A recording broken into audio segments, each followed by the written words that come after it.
जोहार, जय हिंद दोस्तों। स्वागत है आपके अपने यूट्यूब चैनल इको स्टार में। आज हम लोग देखेंगे कार्ल मार्क्स का आर्थिक विकास का सिद्धांत। इसके पहले हम लोगों ने एडम स्मिथ की आर्थिक विकास के सिद्धांत को देखा, डेविड रिकार्डो को देखा और टी.आर. माल्थस की आर्थिक विकास को देखा हम लोगों ने। आज हम लोग देखेंगे कार्ल मार्क्स का आर्थिक विकास का सिद्धांत। चलिए आगे बढ़ते हैं।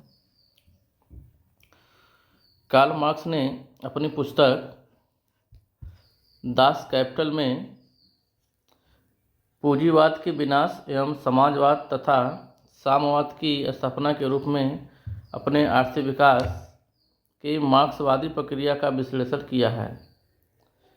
मार्क्स ने पूंजीवाद के अनिवार्य विनाश की भविष्यवाणी की थी और इसी भविष्यवाणी पर साम्यवाद को स्थापित करने की घोषणा की थी।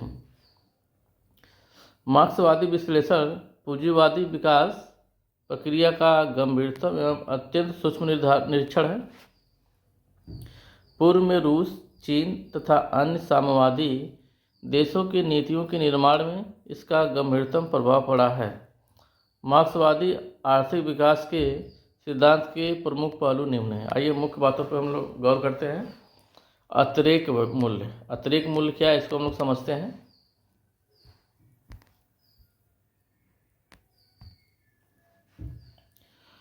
Surplus value.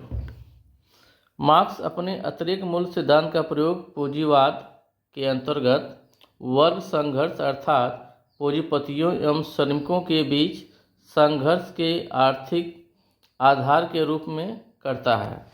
यहाँ पे पूंजीपति और श्रमिक की बात करते हैं। दोनों के बीच जो संघर्ष है, इस संघर्ष ही आर्थिक आधार है और उससे वह अपने आर्थिक विकास के विश्लेषण के ऊपरी ढांचे का निर्माण करता है। वर्ग संघर्ष केवल कुछ पूंजीपतियों के हाथों में अतिरेक मूल्य के संचय का परिणाम है। मार्क्स के अनुसार पूंजीवाद दो महान व्यक्तियों में विभक्त होता है। पहला श्रमिक जो अपना श्रम बेचता है, दूसरा पूंजीपति जो उत्पादन के साधनों के स्वामी होते हैं। तो यहाँ पे जो है कार्ल मार्क्स ये कहना चाह रहे हैं कि जो पूंजीवाद होता है, पूंजीवाद दो महान व्यक्तियों में विभक्त होता है, दो लोगों में, एक श्रमिक दूसरा पूंजीपति। श्रमिक जो अपना श्रम बेचता है और पूंजीपति जो उत्पादन के साधनों का स्वामी होता है। पूंजीपति श्रमिकों को कच्चा माल, मशीन एवं उपकरण इत्यादि देता है और वह वस्तुओं का उत्पादन करता है। जब निर्मित वस्तुएं बेची जाती हैं तो पूंजीपति यह पाता है कि इन वस्तुओं के विक्रय से जो मौद्रिक आय उसे प्राप्त होती है वह इन वस्तुओं के उत्पादन पर किए गए व्यय से अधिक है। यहाँ पे जो है कार्ल मार्क्स ये कहना चाह रहे हैं कि उत्पादन के बाद जो वस्तुएं निर्मित होती हैं, जो वस्तुएं पैदा होती हैं, उन वस्तुओं को जब बेचा जाता है तो उन वस्तुओं से जो मौद्रिक आय की जो प्राप्ति होती है वह आय इन वस्तुओं के उत्पादन पे किए गए व्यय से अधिक होता है। आगे देखते हैं।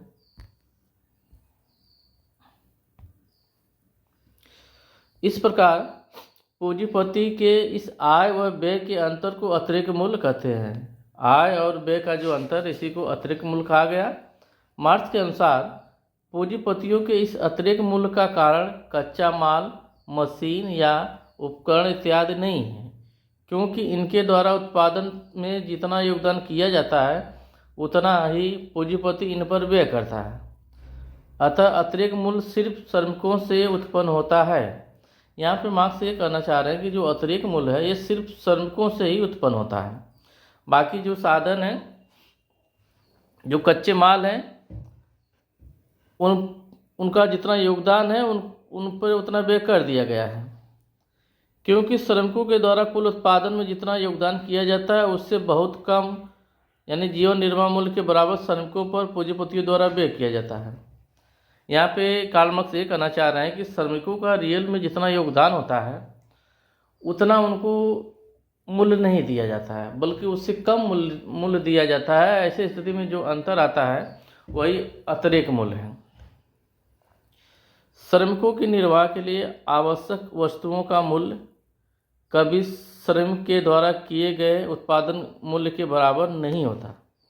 यदि एक श्रमिक प्रतिदिन 10 घंटे कार्य करता है परंतु उसे अपने निर्वाह के लिए पर्याप्त वस्तुओं के उत्पादन में 6 घंटे का श्रम लगता है तो उसे 6 घंटे के श्रम मूल्य के बराबर मजदूरी का भुगतान किया जाएगा, अर्थात 4 घंटे के श्रम मूल्य का अंतर शुद्ध लाभ, ब्याज एवं लगान के रूप में पूंजीपतियों को प्राप्त होगा।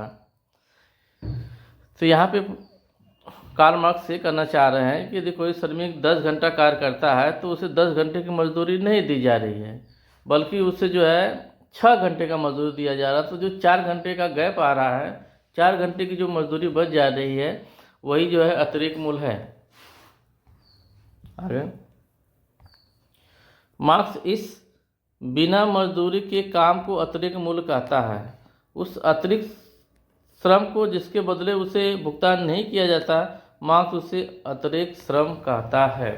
तो यहाँ पे हम लोग देख रहे हैं कि श्रमिक को जो दी जाने वाली जो मजदूरी है और रियल में श्रमिक का जो कुल उत्पादन में जो योगदान है उसका जो मूल्य है, उन दोनों का जो अंतर है उसी को अतिरिक्त मूल्य कहा जाता है। यहाँ पर आप देख सकते हैं श्रमिकों को दी जाने वाली मजदूरी और कुल उत्पादन के मूल्य में जो अंतर होता है उसे अतिरिक्त मूल्य कहा जाता है। कुल उत्पादन का मूल्य जो है और श्रमिकों को दी जाने वाली जो मजदूरी है, दोनों में जो अंतर है उसी को अतिरिक्त मूल्य कहा जाता है। आगे हम लोग देखते हैं पूंजी संचय देखते हैं। पूंजी संचय एडम स्मिथ के विचारों में भी आपने देखा, डेविड रिकार्डो माल्थस के विचारों में भी देखा, कार्ल मार्क्स के विचारों में भी पूंजी संचय है। देखते हैं पूंजी संचय क्या है इनके गाड़ी। अतिरिक्त श्रम द्वारा ही पूंजी संचय होता है। जो अतिरिक्त श्रम होता है, जैसे 10 घंटा श्रम ने काम किया, 6 घंटे की उसे मजदूरी मिली, जो 4 घंटे का जो श्रम है वही 4 घंटे का जो श्रम है वही अतिरिक्त श्रम है। तो अतिरिक्त श्रम द्वारा ही पूंजी संचय होता है। यह अतिरिक्त श्रम केवल पूंजीपति को के लाभों को बढ़ाता है, यानी कहीं न कहीं जो है पूंजीपति का जो लाभ है वह अतिरिक्त श्रम पर ही निर्भर करता है, और जब पूंजीपति का लाभ बढ़ेगा तो पूंजी संचय भी बढ़ेगा। पूंजीपति का मुख्य उद्देश्य अतिरिक्त मूल्य को बढ़ाना होता है। ये इस अतिरिक्त मूल्य को, इस अतिरिक्त श्रम को पूंजीपति जितना बढ़ाएगा उसका पूंजी संचय उतना ही अधिक होगा, अर्थात उसको उतना ही पूंजीगत लाभ होगा, जिससे उसके लाभ में वृद्धि हो सके। मार्क्स के अनुसार पूंजीपति निम्न 3 प्रकार से अपने लाभों को अधिकतम करने का प्रयास करता है। और 3 तरीका है जिससे वो अपने लाभ को अधिकतम कर सकता है। पहला है कार्य के घंटे बढ़ाकर 10 घंटे के बजाय 12 घंटे 14 घंटे काम करा लीजिए, और मजदूरी जो है कम से कम दीजिए, कम घंटे का। मजदूरों के जीवन निर्वाह के लिए कार्य घंटे घटाकर, अगर मजदूरों को जीवन निर्वाह जो है 6 घंटे में हो जा रहा है तो उसे 6 घंटे के बजाय 5 घंटे का मजदूरी दीजिए, और श्रमिकों की उत्पादकता बढ़ाकर। ये 3 ऐसे पॉइंट है जो कार्ल मार्क्स के अकॉर्डिंग है। इन 3 जो है बिंदुओं के अंतर्गत जो है कोई भी पूंजीपति जो है अपने लाभ को अधिकतम कर सकता है। आगे देखते हैं। प्रथम 2 तरीकों का अपनी सीमाएं हैं। अपनी सीमाएं का मतलब कि जो कार्य आप उनसे अधिक से अधिक कार्य के घंटे को अधिक नहीं बढ़ा सकते, उसकी भी अपनी एक लिमिट होती है। किसी भी श्रमिक को अपनी कार्य करने की अपनी एक क्षमता होती है। दूसरा पॉइंट है जीवन निर्वाह का जो है घंटे घटा के, तो इसकी भी अपनी लिमिट है। जीवन निर्वाह कार्य के घंटे अगर घटा देंगे तो उससे उसका जीवन निर्वाह भी नहीं होगा। तो उन दोनों की जो अपनी एक लिमिट है, 2 जो तरीके हैं। लेकिन जो तीसरा तरीका है, पूंजीपति तीसरे रास्ते को चुनता है, अर्थात श्रमिकों की उत्पादकता अतिरिक्त मूल्य को बढ़ाता है। यदि उस श्रमिकों की उत्पादकता को अगर बढ़ाए तो उसका अतिरिक्त मूल्य ऑटोमेटिक बढ़ जाएगा तथा अपने लाभ में वृद्धि करता है। इस प्रयास में श्रमिकों का विस्थापन मशीनों के द्वारा किया जाता है, यानी श्रमिकों की जगह पर जब वो मशीनों का प्रयोग करता है तो इससे जो है उत्पादकता बढ़ती है, जिसके कारण कैपिटल लेबर रेशियो बढ़ जाता है। कैपिटल लेबर रेशियो, जब पूंजी अधिक लगेगी तो कैपिटल लेबर रेशियो बढ़ जाएगा। आगे हम लोग देखते हैं।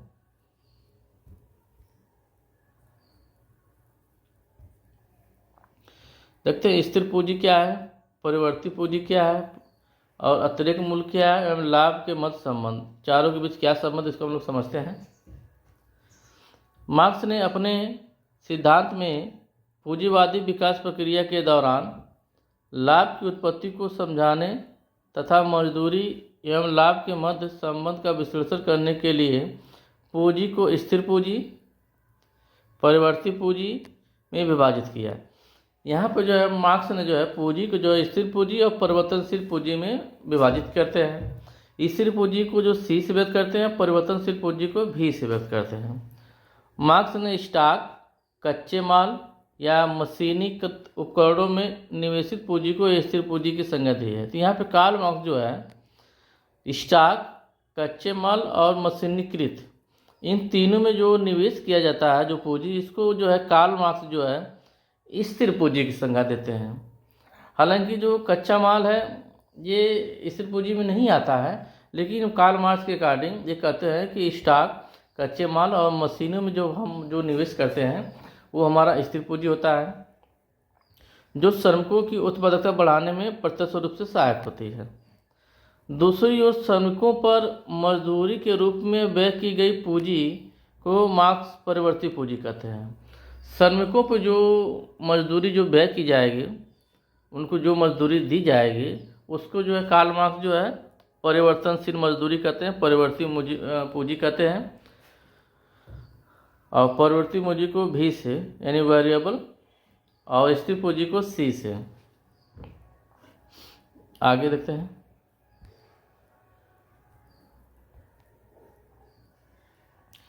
जहाँ तक अतिरिक्त मूल्य का प्रश्न है, यह परिवर्ती पूंजी से उत्पन्न होता है, क्योंकि श्रमिकों को दी जाने वाली मजदूरी श्रमिकों के न्यूनतम जीवन निर्वाह मूल्य के बराबर होती है, जो श्रमिकों के द्वारा कुल उत्पादन में किए गए योगदान से कम होता है।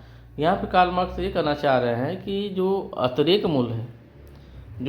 मूल्य है वह परिवर्ती पूंजी से ही उत्पन्न होता है, स्थिर पूंजी से यह उत्पन्न नहीं होता है। और जो परिवर्ती पूंजी है ये श्रमिकों को दी जाती है, जो कि न्यूनतम जीवन निर्वाह मूल्य के बराबर होती है, जो श्रमिकों के द्वारा कुल उत्पादन में किए गए योगदान से कम होता है। श्रमिकों का जो है कुल उत्पादन में जो योगदान होता है उस योगदान से बहुत कम जो होता है ये जीवन निर्वाह मूल्य। इसी जीवन निर्वाह मूल्य को श्रमिकों को जो मजदूरी के रूप में जो दी जा रही है, इसी को कार्ल मार्क्स कह रहे हैं परिवर्ती पूंजी। तो परिवर्ती पूंजी से ही जो है अतिरिक्त मूल्य उत्पन्न होता है, स्थिर पूंजी से नहीं। आगे हम देखते हैं। मशीनीकृत उपकरणों एवं कच्चे माल इत्यादि पर किया गया व्यय ठीक इनके द्वारा कुल उत्पादन में किए गए योगदान के बराबर होता है। यहाँ पर कार्ल मार्क्स कहते हैं कि कच्चा माल, उपकरण, मशीन, इनका जो योगदान होता है इनके योगदान के बराबर कुल उत्पादन में व्यय कर दिया जाता है। तो इनसे जो है यानी स्थिर पूंजी से जो है अतिरिक्त मूल्य उत्पन्न नहीं होता है। अतः स्थिर पूंजी से किसी भी प्रकार का अतिरिक्त मूल्य उत्पन्न नहीं होता है। इस प्रकार मार्क्स के सिद्धांत के अनुसार किसी वस्तु का कुल मूल्य अगर निकाला जाए, कुल मूल्य, तो हम इसमें जो है स्थिर पूंजी को जोड़ देंगे, परिवर्ती पूंजी को जोड़ देंगे और जो लाभ है या जो अतिरिक्त मूल्य की जो दर है या जो शोषण की दर है, इसको जो है ये जो यश है ये प्रकार से कुल लाभ है। ये तीनों को अगर हम जोड़ देंगे तो हमको किसी वस्तु का कुल मूल्य पता चल जाएगा।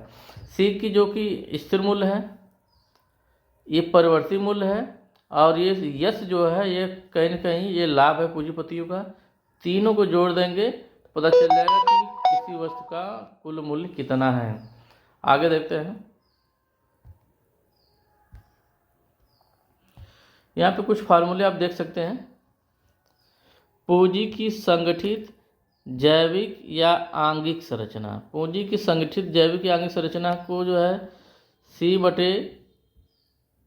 प्लस भी से व्यक्त किया गया है या C/V से व्यक्त किया गया है। C स्थिर पूंजी है, V जो परिवर्तनशील पूंजी है। ये पूंजी की आंगिक संरचना कहते हैं इसको।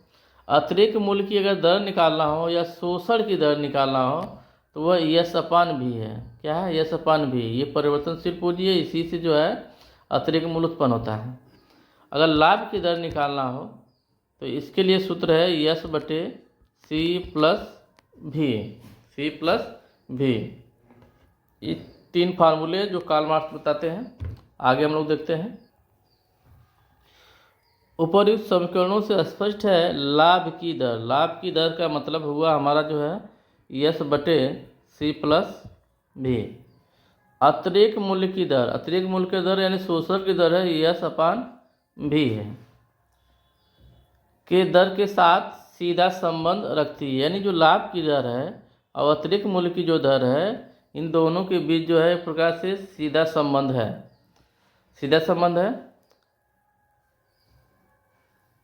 जबकि लाभ की दर पूंजी की संगठित संरचना, जो लाभ की दर यानी S upon S C plus भी, और पूंजी की जो संगठित संरचना है सी अपान भी है, इसके साथ यह विपरीत संबंध रखती है, इसके साथ यह विपरीत संबंध रखती है। दूसरे शब्दों में पूंजीपति लाभ की दर में वृद्धि करने के लिए अतिरिक्त मूल्य में वृद्धि करने का प्रयास करता है। अगर पूंजीपतियों को अपना लाभ बढ़ाना है तो वो अतिरिक्त मूल्य को बढ़ाता है। इस प्रयास में श्रमिकों की उत्पादकता में वृद्धि करने के लिए श्रमिकों के स्थान पर मशीनों को प्रतिस्थापित करते हैं, जिसके परिणाम स्वरूप पूंजीवादी विकास की प्रक्रिया जैसे जैसे आगे बढ़ती है, पूंजी की संगठित संरचना सी अपान भी, पूंजी की संगठित संरचना सी अपान भी यानी यह बढ़ती है, जो लाभ की दर के साथ विपरीत संबंध रखती है। पूंजी की संगठित संरचना अगर बढ़ेगी तो लाभ की दर घटेगी। इस प्रकार पूंजीवादी विकास प्रक्रिया में अतिरिक्त मूल्य की दर घटती जाती है, पूंजी की संगठित संरचना बढ़ती जाती है और लाभ की दर घटती जाती है। तो पूंजी की संगठित संरचना यानी सी अपान भी जितना अधिक बढ़ेगा, लाभ की दर उतनी ही घटेगी, क्योंकि अतिरिक्त मूल्य घट जाता है और लाभ की दर घटती जाती है। अंततः यह प्रक्रिया पूंजीवादी संकट को जन्म देती है। आगे देखते हैं हम लोग, देखते हैं पूंजीवादी संकट क्या है। पूंजीवादी विकास की प्रक्रिया में पूंजीपति अतिरिक्त मूल्य में वृद्धि करने के उद्देश्य से श्रम बचत की युक्तियों का उत्तरोत्तर पालन करता है, जिसके परिणाम स्वरूप कुल उत्पादन में लेबर कैपिटल अनुपात घटता जाता है, क्योंकि कैपिटल बढ़ा रहा है, लेबर कम कर रहा है तो लेबर कैपिटल रेशियो घटता जाता है। इस प्रकार कुल उत्पादन में श्रम पूंजी अनुपात जैसे जैसे घटता जाता है, अतिरिक्त मूल्य की दर भी उत्तरोत्तर घटती जाती है। क्योंकि जो श्रम के स्थान पर पूंजी का अधिक प्रयोग किया जा रहा है तो लेबर कैपिटल रेशियो घटता जाता है, जिसके कारण जो है अतिरिक्त मूल्य की दर भी उत्तरोत्तर घटती जाती है, जिसके परिणाम स्वरूप लाभ की दर भी उत्तरोत्तर घटती जाती है। इस प्रकार जैसे जैसे श्रमिकों का स्थान मशीनें लेती जाती हैं, वैसे वैसे उपभोग कम होता जाता है और औद्योगिक रक्षित सेना बढ़ जाती है। यानी जो है श्रमिकों की जो है एक रिजर्व हो जाते हैं, श्रमिकों की संख्या बढ़ जाती है। श्रमिकों के विस्थापन से जनसाधारण की क्रय शक्ति घटती जाती है। जब श्रमिकों का विस्थापन होगा, श्रमिक बेरोजगार होंगे तो उनकी क्रय शक्ति भी क्या होगी, घट जाएगी, जिसके कारण वस्तुओं का अति उत्पादन हो जाता है, यानी सप्लाई अधिक हो जाती है, मांग कम हो जाती है। इस प्रकार वस्तुओं के अति उत्पादन एवं मांग की कमी के कारण कीमतों में तेजी से गिरावट आती है, जिसके कारण उत्पादन में तीव्र कटौती होने लगती है। इस प्रकार आर्थिक संकट उत्पन्न हो जाता है। आर्थिक संकट के समय बेरोजगारी बढ़ जाती है, श्रमिकों की मजदूरी और घटा दी जाती है, ऋण की सुविधाएं और घटा दी जाती हैं, जिससे छोटे पूंजीपति तबाह हो जाते हैं। सही बात है। आगे हम लोग देखते हैं।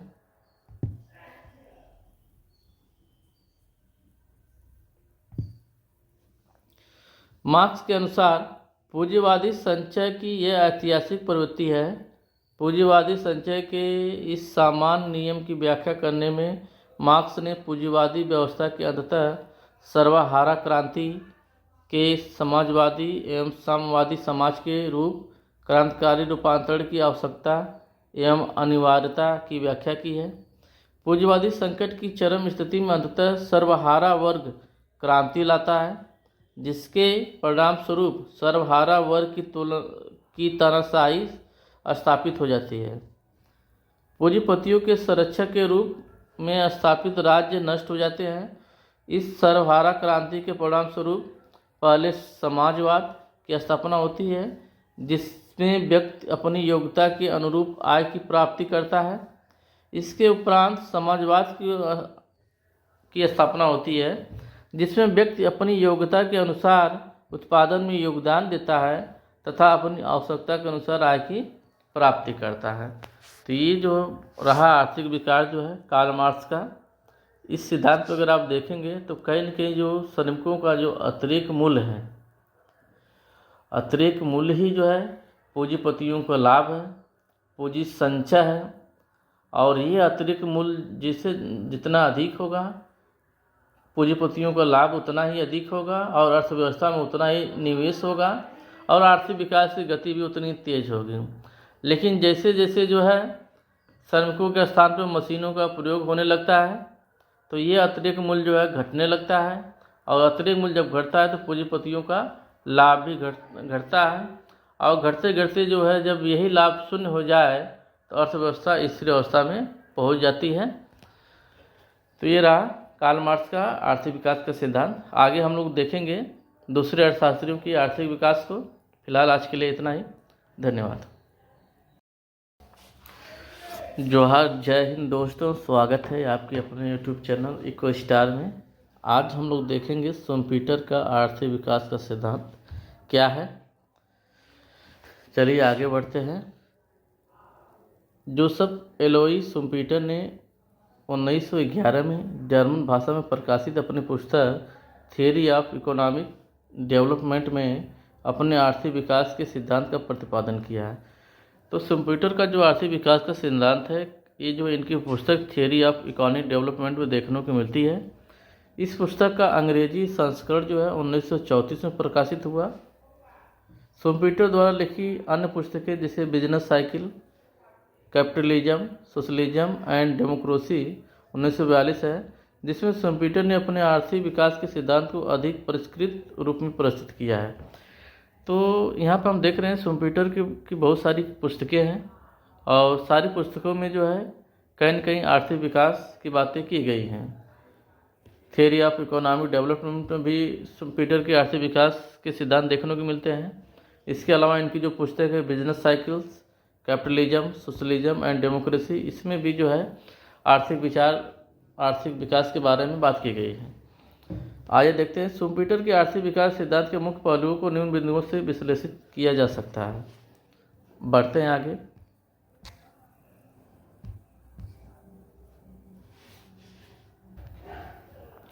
स्थिर या गतिहीन अर्थव्यवस्था देखते हैं। शुम्पीटर ने विकास के आरंभ में एक ऐसी अर्थव्यवस्था की कल्पना की है जो स्थिर संतुलन में है। यहाँ पे जो है शुम्पीटर जो है जब ये आर्थिक विकास के आरंभ की बात करते हैं, शुरुआत की बात करते हैं, तो यहाँ पे वो एक ऐसी अर्थव्यवस्था लेते हैं कि जो कि स्थिर है, गतिहीन है, यानी अर्थव्यवस्था पहले से ही स्थिर अवस्था में है। ऐसी स्थिति में कोई लाभ, ब्याज एवं बचत तथा निवेश नहीं होता है। अर्थव्यवस्था स्थिर अवस्था में है जहाँ पे कोई लाभ नहीं है, कोई ब्याज नहीं है, बचत भी नहीं है, निवेश भी नहीं है। इस प्रकार पूर्ण रोजगार की स्थिति में अर्थव्यवस्था पूर्ण प्रतियोगिता संतुलन की स्थिति में रहती है। अच्छा, अर्थव्यवस्था स्थिर है, गतिहीन है और इसमें जो है इस अर्थव्यवस्था में पूर्ण रोजगार की स्थिति भी है, इसकी भी बात करते हैं। ऐसे संतुलन की स्थिति में अर्थव्यवस्था में वस्तुओं सेवाओं का एक वृत्ति प्रवाह देखा जाता है। यानी जो स्थिर जो गतिहीन अर्थव्यवस्था है, विकास की जो आरंभिक अवस्था है, इस अवस्था में जो है वस्तु सेवाओं का एक वृत्ति प्रवाह देखने को मिल रहा है। पूर्ण प्रतियोगिता की भी स्थिति है, पूर्ण रोजगार की भी स्थिति है, जहाँ पे न कोई लाभ है, न ब्याज है, न बचत है, न कोई निवेश है, ऐसी स्थिति है।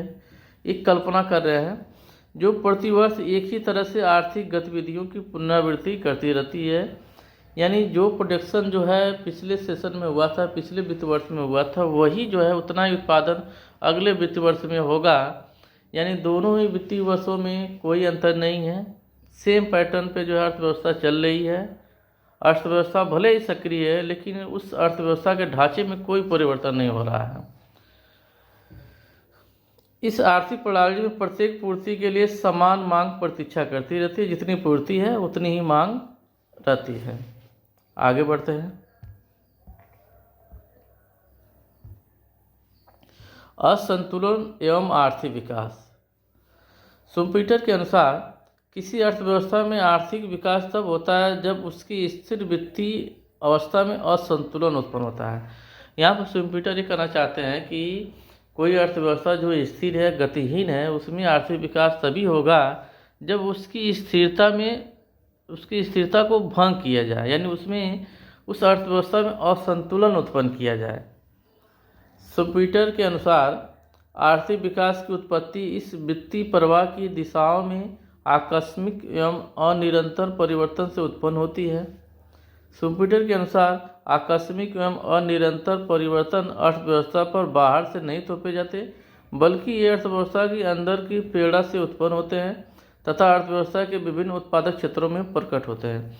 तो यहाँ पे जो है शुम्पीटर ये कहना चाहते हैं कि अर्थव्यवस्था के अंदर ही आकस्मिक और अनिरंतर जो परिवर्तन जब होता है, आकस्मिक और अनिरंतर जब परिवर्तन होता है, तो ये जो वित्तीय प्रवाह है, वस्तु सेवाओं का ये जो वित्तीय प्रवाह है, ये जो है भंग हो जाता है, और जिसके कारण जो है अर्थव्यवस्था में जो है, अर्थव्यवस्था जो स्थिर थी अब वह उसमें एक गति आ जाती है। आगे देखते हैं।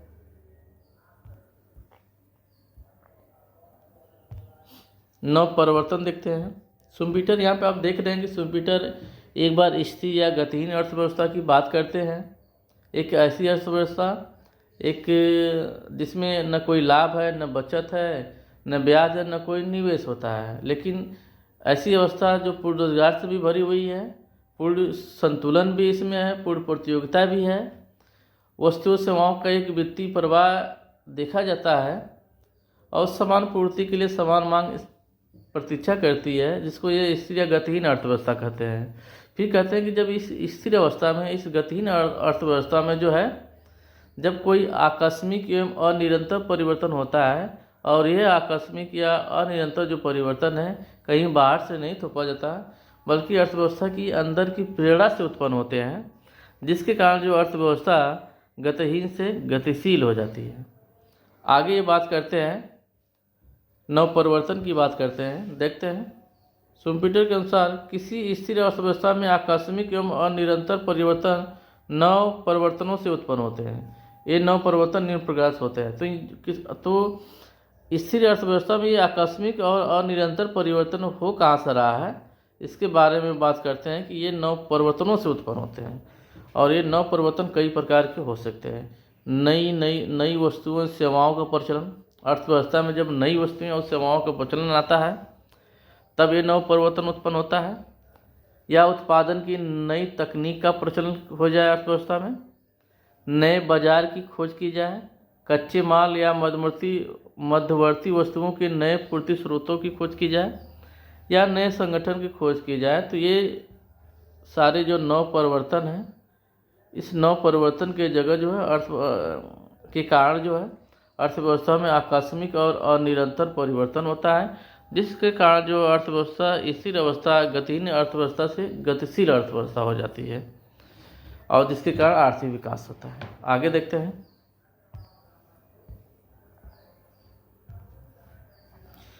शुम्पीटर के अनुसार उपर्युक्त नव परिवर्तनों के माध्यम से एक नई वस्तु का प्रचलन करने तथा वर्तमान वस्तुओं में निरंतर सुधार करने से आर्थिक विकास होता है।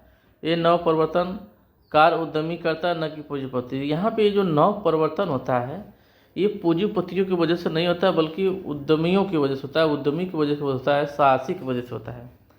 उद्यमी साधारण प्रबंधकीय योग्यता का व्यक्ति नहीं होता, बल्कि एक ऐसा व्यक्ति होता है जो बिल्कुल नई वस्तु या सेवा का प्रचलन करता है।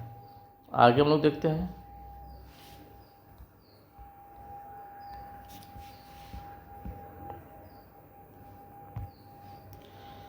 अपना आर्थिक कार्य करने के लिए अपने उद्यमी को दो कारकों की आवश्यकता होती है। अपना आर्थिक कार्य करने के लिए जो उद्यमी है, उद्यमी जो अर्थव्यवस्था में नव परिवर्तन लाता है, इस नव परिवर्तन को लाने के लिए उद्यमी को जो दो कारकों की आवश्यकता पड़ती है। पहली है नई वस्तु का उत्पादन करने के लिए तकनीकी ज्ञान। जब उद्यमी को जब नई नई तकनीकों का ज्ञान होता है तो नई नई चीज़ों का, नई नई वस्तु, नई नई सेवाओं का वो खोज करता है। दूसरा, वित्त या ऋण की सुविधा। जब उद्यमी को ऋण की सुविधा मिलती है, वित्त की व्यवस्था मिलती है, तो ऐसी स्थिति में जो है वो अपने तकनीकी ज्ञान से अर्थव्यवस्था में नव परिवर्तन लाता है, जिसके कारण अर्थव्यवस्था का आर्थिक विकास होता है। उपरोक्त दोनों आवश्यकताओं की पूर्ति के लिए बैंक साख आवश्यक है। तो यहाँ पे जो बैंक साख की भूमिका काफ़ी महत्वपूर्ण होती है। इस प्रकार आर्थिक विकास में शुम्पीटर ने बैंक साख की भूमिका को भी महत्वपूर्ण माना है।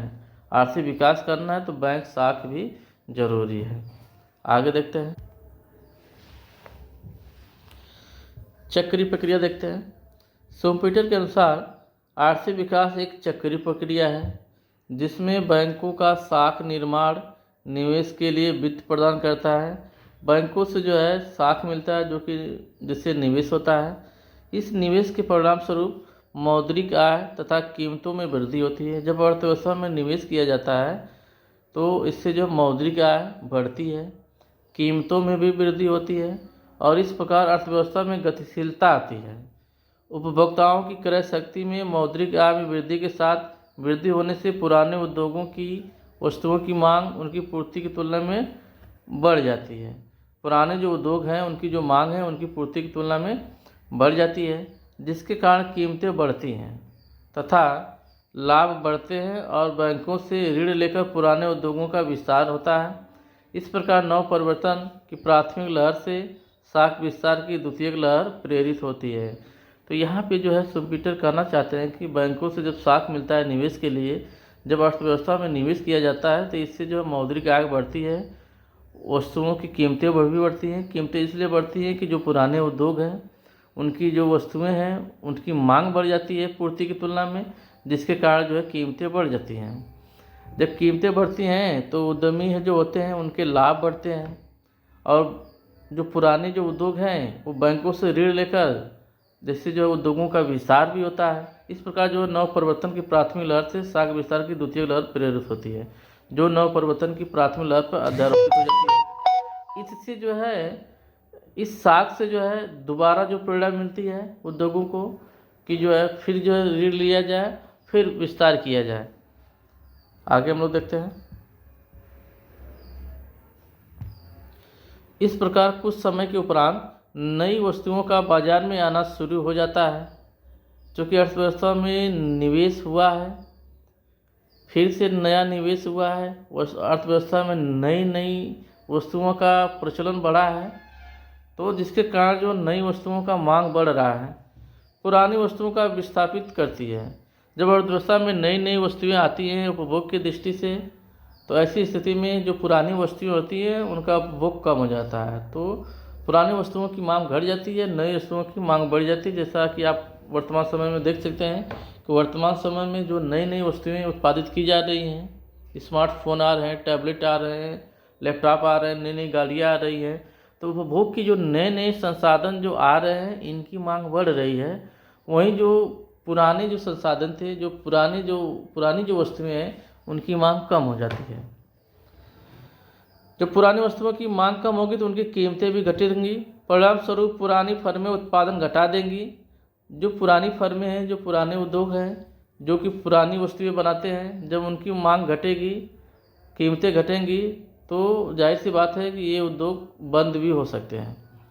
इस क्रम में कुछ पुरानी फर्में दिवालिया हो जाती हैं, कुछ पुरानी फर्में बंद हो जाती हैं, क्योंकि वो पुरानी वस्तुओं का उत्पादन कर रहे हैं जिनका चलन वर्तमान समय में नहीं है अर्थव्यवस्था में। आगे हम लोग देखते हैं।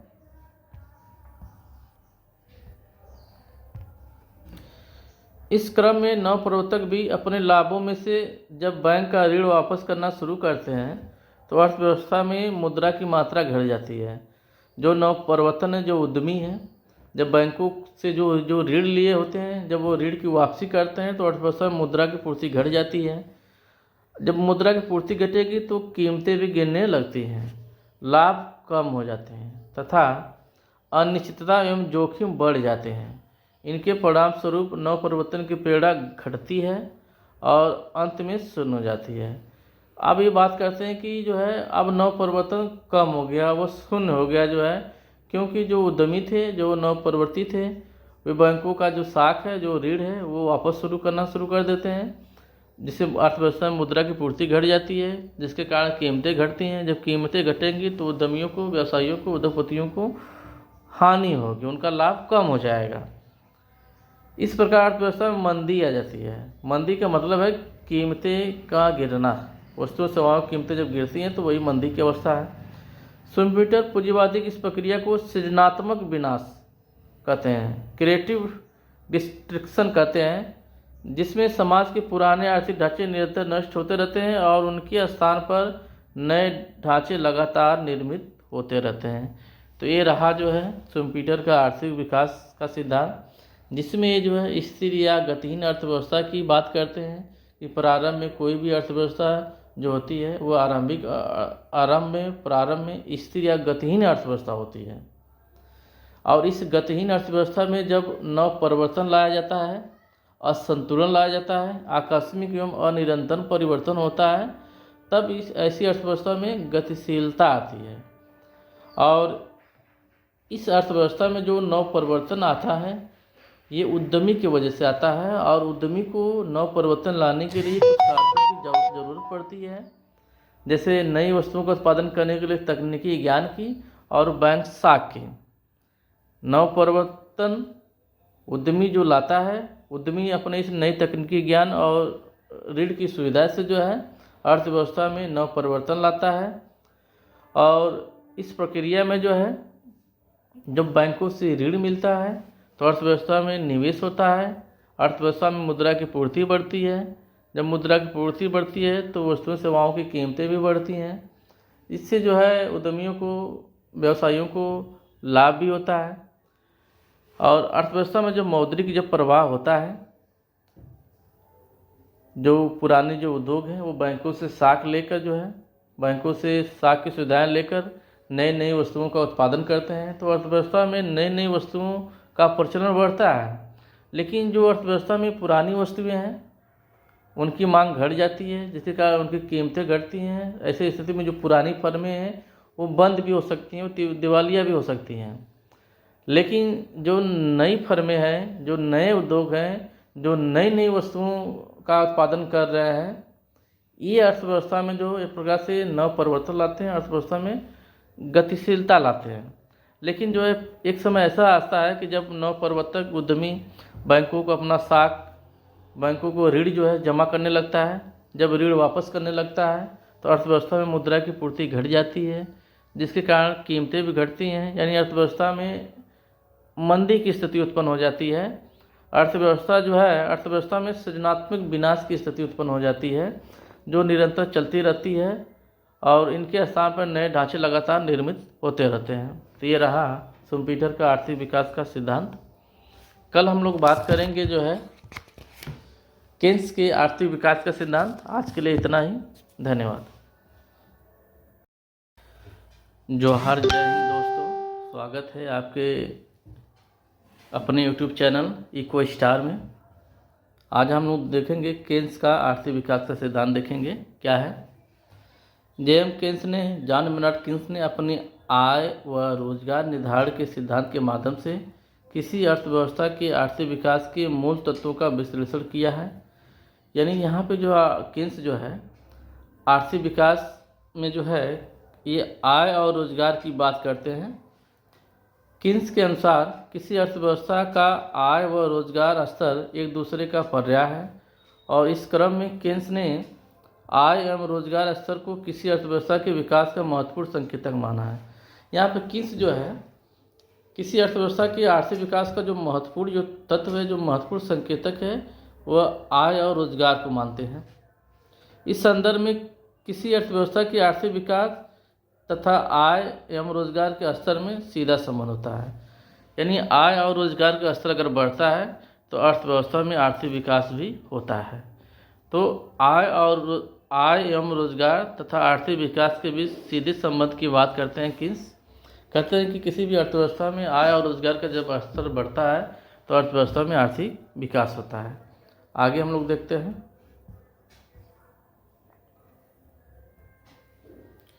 किन्स के अनुसार किसी अर्थव्यवस्था की आय एवं रोजगार की मात्रा प्रभावी मांग पर निर्भर करती है। यहाँ पे एक टर्म आ रहा है, प्रभावी मांग पर निर्भर करती है। प्रभावी मांग से तात्पर्य उस मांग मात्रा से है जो किसी समय विशेष में दी हुई पूर्ति मात्रा के बराबर होती है। तो किसी समय विशेष में जो है अर्थव्यवस्था में पूर्ति मात्रा जितनी होती है उतनी ही जो है प्रभावी मांग होती है। दूसरे शब्दों में प्रभावी मांग उस बिंदु पर निश्चित होता है जहां समग्र मांग कीमत अर्थव्यवस्था के समग्र पूर्ति कीमत के बराबर होता है। यानी अर्थव्यवस्था में जब समग्र मांग कीमत और समग्र पूर्ति कीमत जिस बिंदु पे बराबर होते हैं उसी को हम बोलते हैं प्रभावी मांग बोलते हैं। यहाँ किन्स ने स्पष्ट कर दिया है कि किसी समय विशेष में अर्थव्यवस्था की समग्र पूर्ति स्थिर या दी हुई होती है। किन्स ये मानते हैं कि किसी समय विशेष में अर्थव्यवस्था की जो समग्र पूर्ति होती है ये स्थिर होती है। ऐसी स्थिति में अर्थव्यवस्था की आय एवं रोजगार निर्धारण में समग्र मांग की भूमिका महत्वपूर्ण हो जाती है। समग्र जो मांग है ये जो है आय और रोजगार के स्तर को निर्धारण करने में इसकी भूमिका अहम होती है, क्योंकि जो समग्र पूर्ति है वो स्थिर है। वह समग्र मांग जो दी गई पूर्ति के बराबर हो जाती है वही प्रभावी मांग होती है। तो वह समग्र मांग जो दी हुई पूर्ति के बराबर हो जाती है उसी को बोलते हैं प्रभावी मांग। इस प्रकार किसी अर्थव्यवस्था के रोजगार व आय के निर्धारण में महत्वपूर्ण होती है। आगे देखते हैं। किन्स ने किसी अर्थव्यवस्था की प्रभावी मांग के निर्धारण में उपभोग व्यय एवं निवेश व्यय की भूमिका को महत्वपूर्ण माना है। एग्रीगेट जो डिमांड होता है वो C+I होता है। C उपभोग व्यय है और I जो निवेश व्यय है। AD जो समग्र मांग जिसको प्रभावी मांग बोलते हैं, C उपभोग व्यय और I निवेश व्यय है। आगे देखते हैं।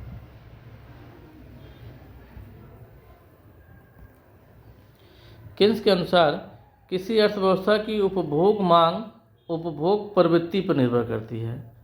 जो उपभोग व्यय है वो कहीं न कहीं उपभोग प्रवृत्ति पर निर्भर करती है। अगर उपभोग प्रवृत्ति अधिक होगी तो जो है उपभोग व्यय अर्थव्यवस्था में अधिक होगा।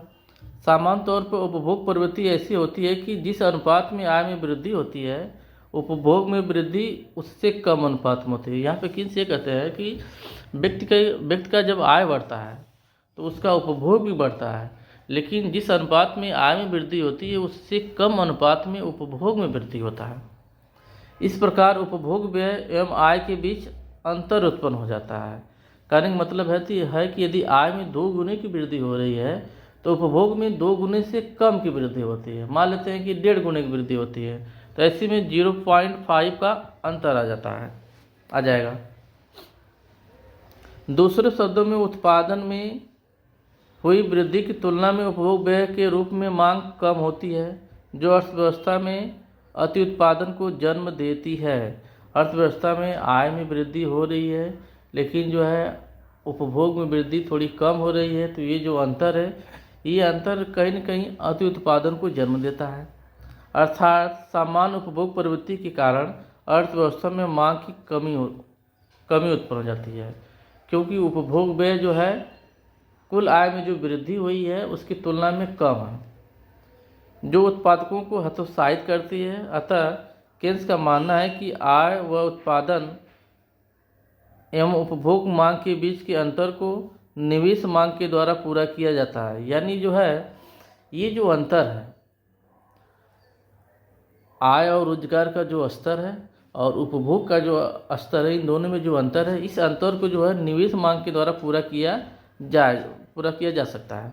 यदि निवेश व्यय के रूप में अपेक्षित मांग उपभोग मांग की क्षति की कुल पूर्ति नहीं कर पाता है तो ऐसी स्थिति में मांग की कमी को पूरा करना अत्यंत कठिन होगा और ऐसी स्थिति में अर्थव्यवस्था में मंदी उत्पन्न होगी, जो अर्थव्यवस्था के विकास में बाधक होगा। इस प्रकार स्पष्ट है कि किन्स अर्थव्यवस्था के सतत एवं संतुलित विकास की ये बात करते हैं। आगे हम लोग देखते हैं।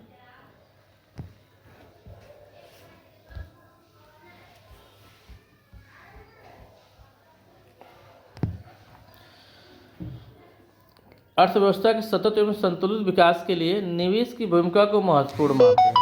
किन्स कहते हैं कि अगर अर्थव्यवस्था में का सतत विकास करना है, संतुलित विकास करना है, तो निवेश अहम है। किसी अर्थव्यवस्था का विकास उसकी आय व रोजगार के स्तर पर निर्भर करता है, जबकि आय और रोजगार का स्तर निवेश पर निर्भर करता है। इस प्रकार किसी अर्थव्यवस्था के विकास का केंद्रीय कारक क्या है? निवेश है। किस यहाँ पे कहते हैं कि किसी भी अर्थव्यवस्था का जो आर्थिक विकास है वह आय और रोजगार पर निर्भर करता है, और आय और रोजगार वो किस पर निर्भर करता है? निवेश पर निर्भर करता है। निवेश होगा तो आय और रोजगार का स्तर बढ़ेगा, जब आय और रोजगार का स्तर बढ़ेगा तो आर्थिक विकास होगा। तो कहीं ना कहीं आर्थिक विकास का जो केंद्रीय बिंदु है वो निवेश है। केन्स के अकॉर्डिंग, केन्स के अनुसार किसी अर्थव्यवस्था के निवेश की मात्रा पूंजी की सीमांत उत्पादकता यानी पूंजी परिसंपत्ति की वार्षिक प्रत्याशित प्रतिफल की दर होती है। यहाँ पे जो पूंजी की जो सीमांत दक्षता है, जो MEC है, MEC है क्या? पूंजी की सीमांत उत्पादकता है क्या? ये पूंजी परिसंपत्ति की वार्षिक प्रत्याशित प्रतिफल की ये दर होती है। पूंजी की सीमांत उत्पादकता जितनी अधिक होगी, अर्थव्यवस्था में निवेश भी उतना अधिक होगा। अर्थव्यवस्था में जब निवेश होगा तो आय और रोजगार का स्तर होगा, आय और रोजगार का स्तर जब बढ़ेगा तो अर्थव्यवस्था में जो है आर्थिक विकास होगा। अतः पूंजी निवेश के वार्षिक प्रत्याशित प्रतिफल की दर यानी MEC यदि अधिक है तो निवेश अधिक होगा। यानी जो पूंजी की जो सीमांत दक्षता है, अगर उसका मान जो है अधिक है तो निवेश अधिक होगा। पूंजी निवेश का दूसरा निर्धारण कारक ब्याज की दर है, जो पूर्णतः मौद्रिक कारक है। ब्याज की दर का निर्धारण मुद्रा की पूर्ति एवं मुद्रा की मांग पर निर्भर करती है। अपने ब्याज निर्धारण के सिद्धांत में केन्स ने सिद्ध किया कि निवेश तथा ब्याज की दर में विपरीत संबंध होता है। केन्स कहते हैं निवेश तथा ब्याज की दर में विपरीत संबंध होता है। ब्याज की दर अगर अधिक कम होती है तो निवेश अधिक होता है। आगे देखते हैं। इस प्रकार ब्याज की दर जितनी कम होगी तथा MEC जितना अधिक होगा, ब्याज जितना कम होगा और MEC जितना अधिक होगा, तो अर्थव्यवस्था में निवेश उतना ही प्रोत्साहित होगा, अर्थव्यवस्था में निवेश उतना अधिक होगा। जब निवेश अधिक होगा तो आय और रोजगार का स्तर बढ़ेगा, उपभोग का स्तर बढ़ेगा, जिसके कारण अर्थव्यवस्था में आर्थिक विकास होगा। इस प्रकार निवेश को प्रोत्साहित करने के लिए MEC तथा ब्याज की दर के बीच अंतर अधिक होना चाहिए। यानी ब्याज की दर जितनी कम होगी MEC उतना अधिक होगा, MEC जब अधिक होगा तो निवेश भी अधिक होगा। आगे देखते हैं।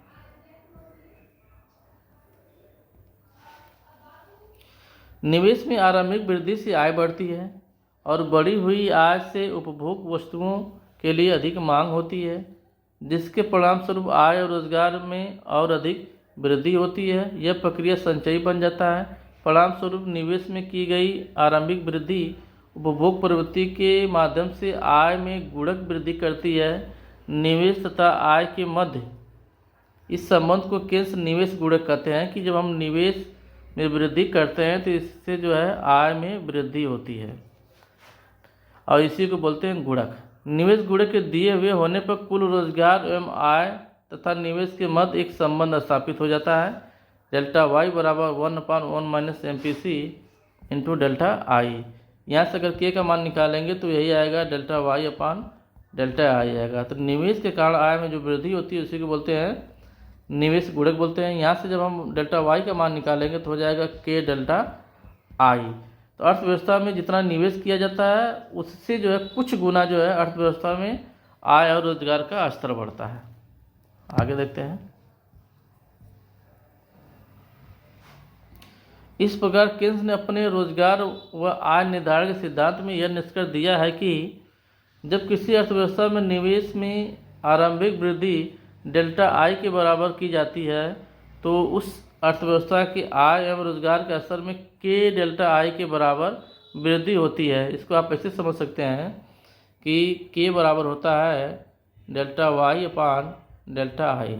यहाँ से जब हम मान निकालेंगे डेल्टा वाई का यानी आय का स्तर निकालेंगे तो हो जाएगा के डेल्टा आई। तो अगर अर्थव्यवस्था में डेल्टा आई अगर निवेश होता है तो उस अर्थव्यवस्था में के डेल्टा आई के बराबर जो है आय का स्तर रोजगार का स्तर बढ़ेगा। दूसरे शब्दों में आय में वृद्धि आरंभिक निवेश में वृद्धि के कुछ गुने के बराबर होगी। निवेश गुणक का मान एमपीसी पर निर्भर करता है। इस प्रकार केन्स ने किसी अर्थव्यवस्था के आर्थिक विकास के लिए उपभोग व्यय, निवेश व्यय, एमएसी और ब्याज की दर और एमपीसी को महत्वपूर्ण कारक माना है। तो अर्थव्यवस्था के आर्थिक विकास के लिए जो है उपभोग व्यय भी जरूरी है, एमपीसी भी जरूरी है। उपभोग की जो सीमांत प्रवृत्ति है ये जितनी अधिक होगी अर्थव्यवस्था में जो है निवेश उतना ही अधिक होगा। एमपीसी अधिक होने का मतलब है कि गुणक हमारा अधिक होगा। जब गुणक अधिक होगा तो आय और रोजगार का स्तर भी अधिक होगा। जब आय और रोजगार का स्तर अधिक होगा तो आर्थिक विकास भी होगा। तो ये रहा केन्स के आर्थिक विकास का सिद्धांत। आज के लिए इतना ही। धन्यवाद।